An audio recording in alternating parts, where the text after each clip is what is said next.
All right, our next guest is one of the few boxers who could say he walked to the ring singing his very own song. I think Clubber Lang did it once very early in his career. He's a member of the International Boxing Hall of Fame and now part of the All the Smoke team and will be a ringside analyst for this Friday's big Mike Tyson-Jake Paul fight on Netflix. Pound for pound and punch for punch, one of the all-time greats, Roy Jones Jr. What's happening, Roy? Doing good, brother. How you doing?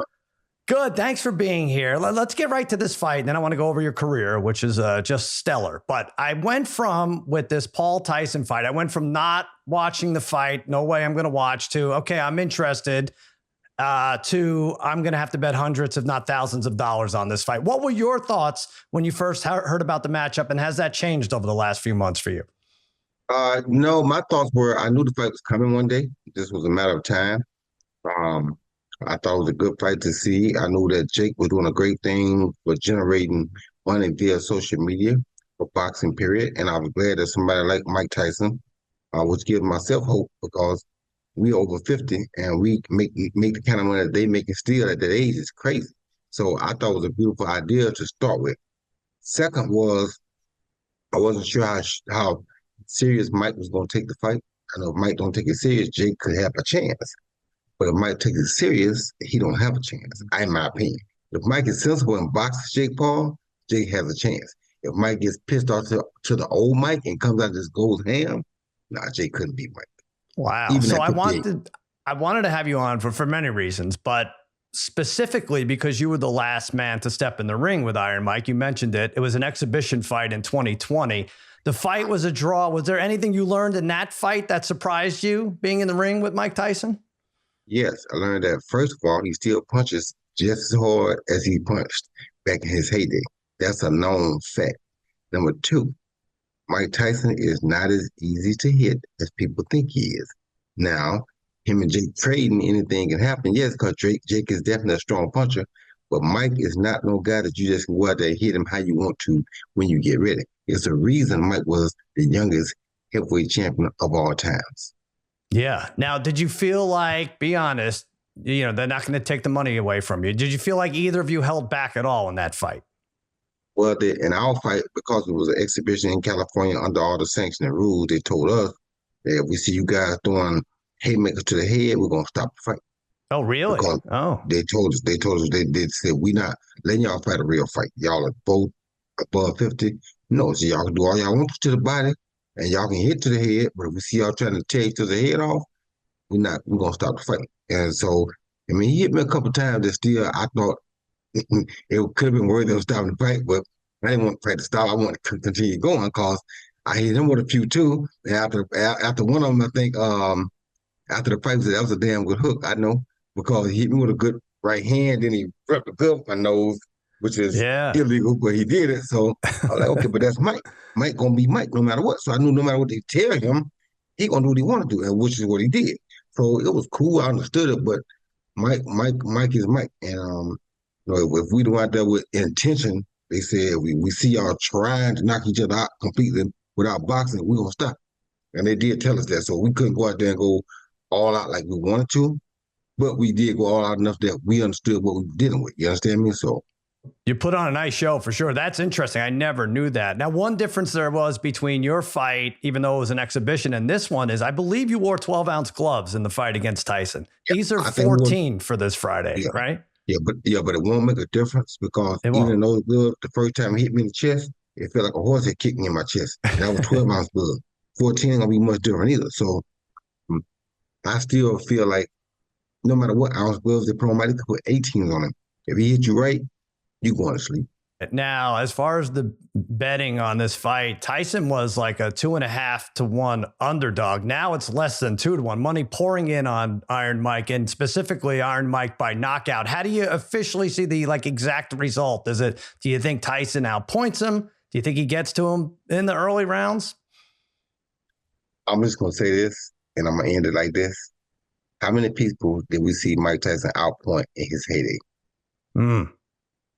Not a lot. Yeah.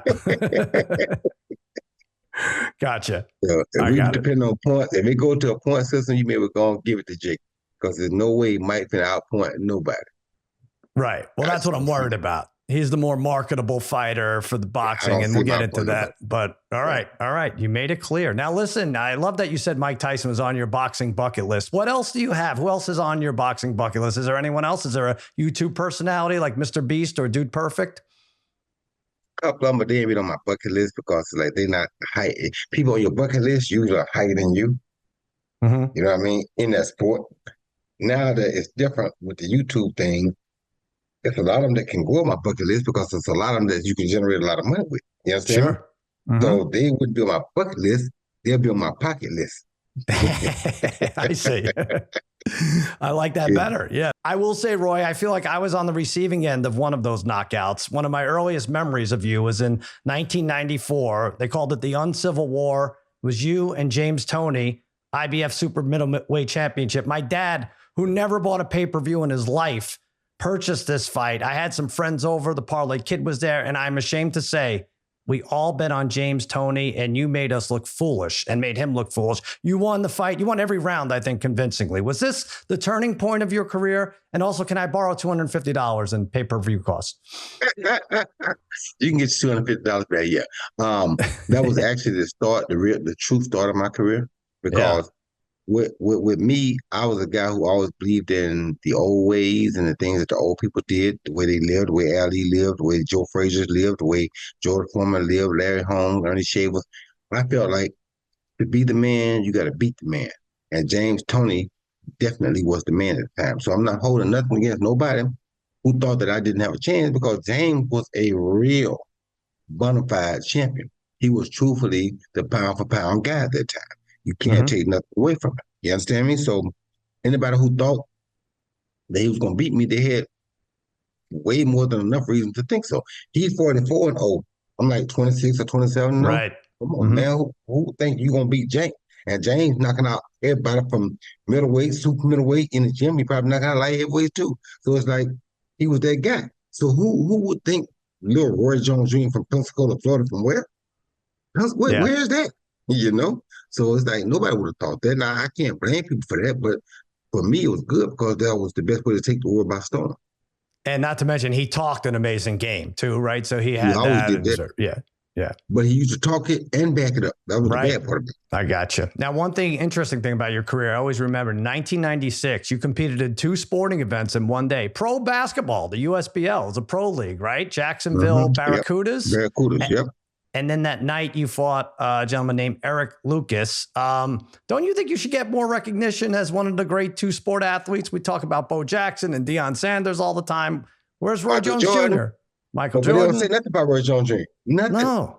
Nothing. And I don't know, maybe they said because they wouldn't complete the NBA, so I don't know. But it was 2 professional sporting events the same day. It was a boxer who played basketball too. They don't never want to give you credit for it, but it is what it is. It's Roy Jones Jr. Roy Jones Jr. That's why I made the song say y'all must have forgot. Y'all forgot over half the stuff that I did in this sport and in this game. They forgot over half the things that I've done, rapping my own self to the ring, putting out albums, got a song that was made in 2004 that people are still using as walkout music today. Yeah. 20 years later, come on, bro. God has blessed me so abundantly that I don't care what people see. I know what God did for me, so I'm cool with it. But nah, they don't give me enough credit for it, and it's cool. I ain't mad at it. And let's mention this: the guy that I beat the night that I played that basketball game, Yeah. that guy went up after that to become the WBC super middleweight champion and held that title for 3 years. So He did, right? Yeah.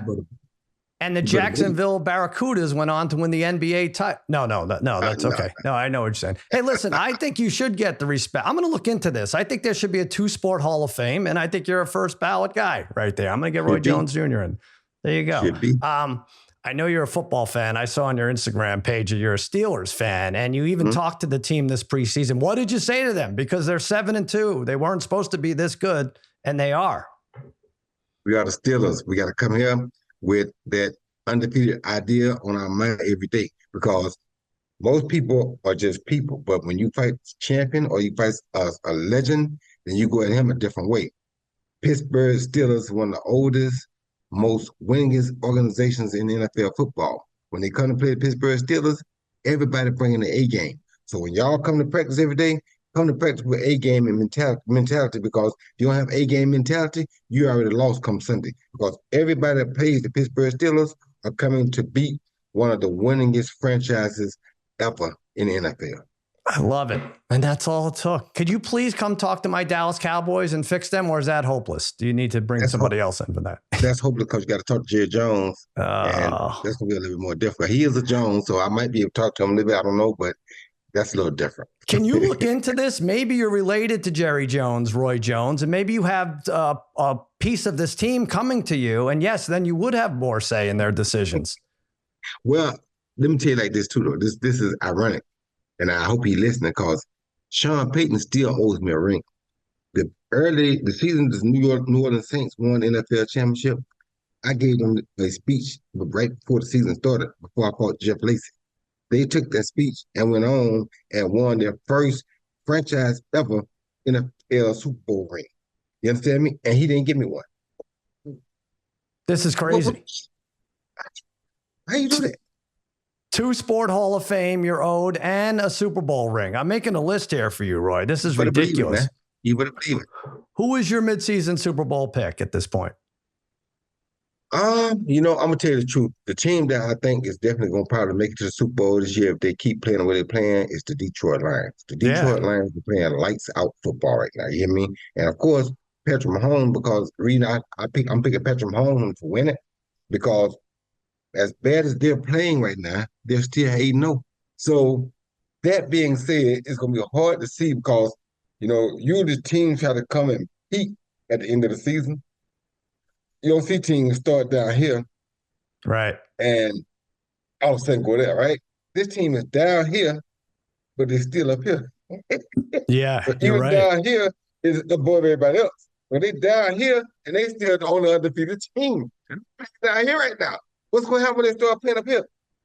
It's wild. You're right. You talk about that second gear. We know they have it. They're like 5 and 6 gears. As you were going through this, I was trying to figure out who Patrick Mahomes reminds me of as a boxer. And it might be like a Julio Cesar Chavez, who even on nights he didn't look like he had it. You're Roy Jones Jr. because he's the kind of guy that you don't know where it might come from. Oh. You understand me? He's unpredictable. You don't know what he might do. Right. You understand me? And it's like Julio Cesar Chavez, we knew what Julio was going to do. Julio was going to come in there, he's going to take that body, he's going to destroy you with that left hook. We already know that. We don't know what Patrick Mahomes might do. One game he may beat us with his arm, one game he may beat us with his legs, one game he may beat us with his brain. We don't know. He winning now, not with his arm, not with his legs, but with his brain. Well, he having horrible games, but he's still winning. Right. Wow. And you know what? Yeah, and also like the great Roy Jones Jr., Patrick Mahomes, 2-sport athlete, right? See? Baseball, shortstop, yeah. See? You're right. It was right there for me. I should have grabbed it. You're right. All right, exactly. Roy, before we let you go, I've got one last question for you. We call this Cousins Conundrum. Cousins Conundrum. All right, dig in here. Okay. You have to fight Jake Paul and his brother Logan Paul at the same time. If you win, we never have to hear from the Pauls again, and as a result, you receive the Presidential Medal of Freedom for your service to humanity. But if you lose, you have to get that Mike Tyson face tattoo. Are you taking the deal? I'm taking the deal. Yes. I love it. I love it. Tell me why. Do you like the tattoo, or you're just confident in your boxing abilities? I'm taking the deal because I feel like, we got to really worry about Jake has a bigger punch. The other one can fight a little bit, but he don't have a big punch. So as long as you don't get caught by Jake's big punch, fight should be easy. Right. So what do you just go right after Logan? You go right after Logan? Say, hey, you got to take my best. Right away. Right out. Get him out of there quick. Yeah, I like it. I like this. What a tremendous guest you are. Roy Jones Jr., 2-sport Hall of Fame. We're going to get him in there. You can catch him as part of the All the Smoke team. And this Friday's telecast right there. He's going to be calling it as an analyst. Netflix fight. Paul versus Tyson. Thanks for coming on, Roy. I appreciate it. Thank you. God bless everybody. Thank you.